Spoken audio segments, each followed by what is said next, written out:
जय हिंद प्यारे साथियों, बहुत बहुत स्वागत करता हूं आप लोगों का अपने चैनल वैकेंसी पॉइंट पर। तो दोस्तों एक बार फिर से हाजिर हो चुका हूं आप लोगों के सामने। इस वीडियो में मैं बात करने वाला हूं यूपी पुलिस भर्ती का लेकर जो 2022 में, और उसके साथ साथ कुछ अभी पेंडिंग भर्तियां चल रही हैं। तो सारी चीज़ों पर एक बड़ी खबर निकल के आ रही है जिसको आपको जानना बेहद ही ज़रूरी है। और आपको मैं बता दूँ कि लगातार पुलिस भर्तियों से रिलेटेड जितनी भी खबरें निकल के आती रहती हैं सबसे पहले वैकेंसी पॉइंट चैनल पर ही आपको मिलती हैं। तो इसलिए चैनल से जुड़ जाइएगा, ज़्यादा से ज़्यादा सब्सक्राइब करके वीडियो को अपने मित्रों तक ज़रूर शेयर करिएगा जो पुलिस भर्ती से रिलेटेड है। दोस्तों अब मैं बात करूंगा यूपी पुलिस में हो रही भर्तियों पर। अब एक बड़ा ही फैसला लिया जा रहा है और जल्द ही इसको इम्प्लीमेंट किया जाएगा उत्तर प्रदेश पुलिस में, और साथ ही साथ कई सारे प्रदेशों में भी। तो सारी खबरों को मैं लगातार आपसे डिस्कस करता रहता हूं, और फाइनली अभी ये जो खबर निकल के आ रही है इसको मैं आपके सामने लेकर आया हूं। सबसे पहले मैं आपको बता दूं कि 40,000 पदों पर पुलिस महकमे में हो रही इस भर्ती का लेकर एक बड़ा ही चर्चा में रही है। और आपको मैं बता दूं 40,000 में शामिल 9,534 दरोगा, और वहीं कुछ पदों पर हो रही है रेडियो ऑपरेटरों की भर्ती, और बची हुई पोस्ट यानी 26,210 पदों पर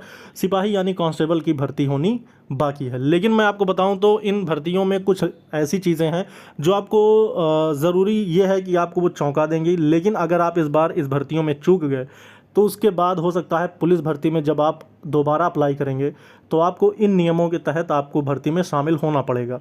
उससे पहले मैं आपको बता दूं कि अभी तक जो भी रूल्स और रेगुलेशंस हैं यूपी पुलिस भर्ती में वो पूरी तरह से नॉर्मल ही हैं। बस एक ही नियम कानून बदला हुआ है, वो है पेंशन की प्रणाली। यानी पेंशन प्रणाली के अलावा और सारी की सारी चीज़ें वही हैं जो शुरू से पुलिस भर्ती में होती आई हैं। लेकिन अब इसमें कुछ बदलाव देखने को मिल सकते हैं, जैसे कि कुछ विभाग ऐसे हैं जिनको वर्दी जो है वो अलाउ नहीं होगी, और कुछ ऐसे और भी चीज़ें हैं जिसके तहत आपको, अगर आप अभी ज्वाइन होते हैं तब आपको वो फैसिलिटीज़ मिलेंगी, आपको वो सारी चीज़ें मिलेंगी जो एक पुलिस को मिलती है।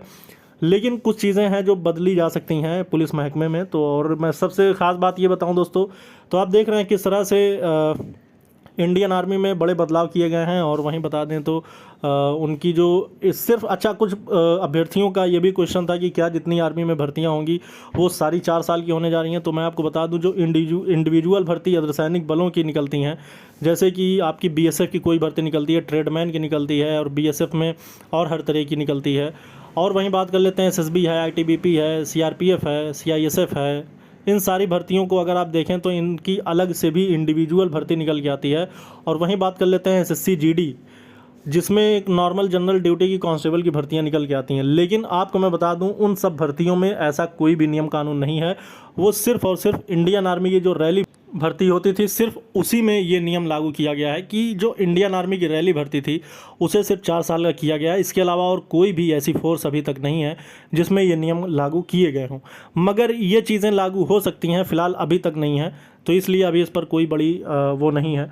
फिर उसके बाद बात करें दोस्तों तो यूपी पुलिस की ये जो भर्ती आने जा रही है अभी तक ये पूरी तरह से सेफ़ है और पुराने नियमावली के तहत इसमें भर्ती होने जा रही है।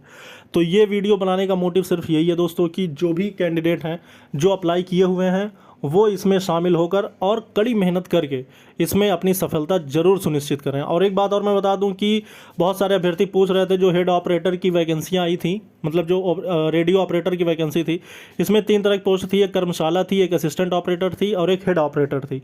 तो इसमें पोस्ट और वर्दी का पूछ रहे थे। तो मैं आपको बता दूं दोस्तों जो कर्मशाला होंगे वो नॉर्मल कांस्टेबल की भर्ती होगी, और उनकी जो वर्दी होगी वो कांस्टेबल की वर्दी होगी।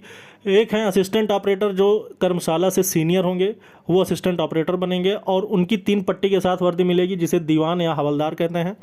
उसके बाद जो हेड ऑपरेटर हैं उनको सिंगल स्टार बनाया जाएगा जिसे एएसआई कहा जाता है नॉर्मल लैंग्वेज में। लेकिन वो रेडियो विभाग से होंगे इसलिए उनको हेड ऑपरेटर कहा जाता है, उनको सिंगल स्टार मिलेगा। तो ये 3 तरह की पोस्ट थी। कर्मशाला में जो होंगे वो वर्कशॉप वाला जो पोस्ट थी वो कांस्टेबल नॉर्मल, और एक दीवान जी बनेंगे, और तीसरे जो थे वो हेड ऑपरेटर, वो बनेंगे एएसआई यानी हेड ऑपरेटर। आपके मन में कोई भी डाउट दोस्तों तो आप लोग कमेंट बॉक्स में पूछ सकते हैं, मैं आपको रिप्लाई अवश्य करूंगा। और वीडियो बनाने की जरूरत पड़ेगी तो मैं पूरे विस्तार के साथ आपको उसका रिप्लाई अवश्य करूंगा। दोस्तों इस वीडियो में इतना ही, फिर मिलेंगे दूसरी वीडियो में नई अपडेट के साथ। जय हिंद, जय भारत।